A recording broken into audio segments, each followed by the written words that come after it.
What up? Integrity here. Duh, because you're on my YouTube or my Facebook. Anyway, so I started to think to myself, no. Started thinking to myself, why is it when it comes to sin, we as sinners that we are, we as humans, whether Christians or non-Christian, want to justify sin so much, but then yet, for Christians, then yet, Scripture clearly uses words like flee from sin, right, or from temptations. Go and sin no more. As far as the east from the west, so is your transgressions, and it just seems like everything in Scripture, when it talks about sin, it's like uber deadly, like super bad, or go super fast away from it, like flash it up all the way away from the sin, or just don't even put yourselves in a place to do it. So anyway, so I was just kind of thinking about that. My thought, I guess for right now, my thought for today is, why is it when it comes to sin for Christians, when it comes to music that we shouldn't be listening to, movies we shouldn't be watching, video games we shouldn't be playing, magazines we shouldn't be looking at, stores, walking through the mall. Like yesterday, I was walking through the mall, and with my wife and son. I was walking through the mall, and normally, like when I walk by like the Victoria's Secret and stuff like that, I always look the other way or look at my wife, or I just keep my head down, whatever. Is it like, oh my gosh, Jose, it's really not that bad? Is it technically that bad? No, but do I want it to get to that bad? No. I don't even want to play around with sin and or lust, and which is sin. But anyway, so I was just kind of thinking, like, here I am, right, walking down the mall. And so I'm like, okay, Victoria's Secret, I know it's coming up, I'm going to look away or whatever. And then in my path, in order to walk around it, is this girl's butt in like this little poster thing or whatever, basically picking her wedgies, what it is. I'm not too sure. But anyway, so I just like I looked at that and I was just like, really? I was like, why right there? And then, but after I got past that store, I was like, okay, that's normally the only place I got to worry about. Then I keep going down over by like Body Central.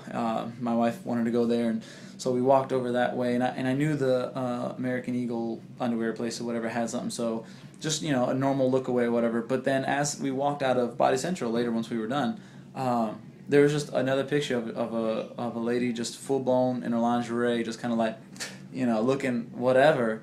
And I was just kind of blown away, like I wasn't tempted or whatever, but I was just blown away. I was like, wow, like, to understand what it means to like flee from temptation, right? To flee from sin, just the words that the Scriptures, like, I don't even know all the words right now. I should really look this up, but like all the different words that describe sin and about how much we should stay away from it.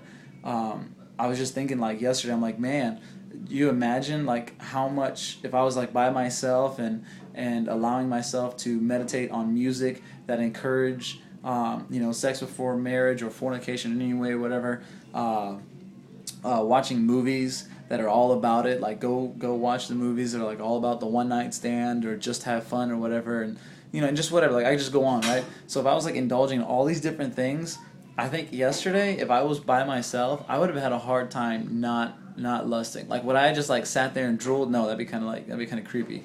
But would I have allowed those images that I just had to get forced to see, like, meditate on it? Like, if I would have been listening and indulging in all these different things that are all about sex and all about lust and temptation and all that, would have I, if I was by myself yesterday walking through the mall, through every single picture, I mean, forget actually seeing women walking by with whatever, but actually just seeing a bunch of pictures, I'm wondering, like, would have I just sat there and just kind of lusted, or like as I walked by, just kind of thought about that image and kept thinking about it and just imprinted in my mind.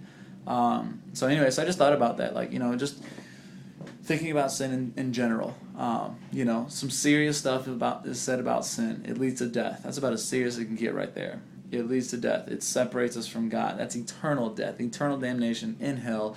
Hell, no matter however you describe it, the worst part about it is that you are furthest away from God and will not come back to Him. You have no more options to come back to Him. I just think that's just serious enough for me to go, you know what? Let me go ahead and flee. Let me go ahead and totally just turn around and just, go buy some different music, right? Throw away, whatever CDs I got. Turn off the TV. Don't purposely go to an event so that I can indulge in sin. So that I have to sit here and go, God, protect me from this sin as I walk in. You know what I mean? It'd be like somebody like dating someone, right? And the spouse, okay, we'll just go marriage. The spouse is like super sick, like airborne, kind of like got the coughs bad, right? Or you're eating the stomach flu or whatever. How wise would it be for the other spouse to take medicine that the other person's taking just so that they can purposely, kiss them? Like, that just wouldn't make sense. You know what I mean? Like, that'd be awkward to know someone's totally sick, know that it's contagious, and think that let's take the remedy. Let's give myself something good, right? Let me get some little bit of Jesus in me, so that I can purposely go and do something that I know that when it comes to the kissing your spouse thing, at that point you shouldn't do. But you guys know what I'm talking about. Going back to sin, that I shouldn't be doing at all. That it doesn't make sense. It works backwards, right? It's counterproductive. So yeah. Anyway, that's my thought. Yeah.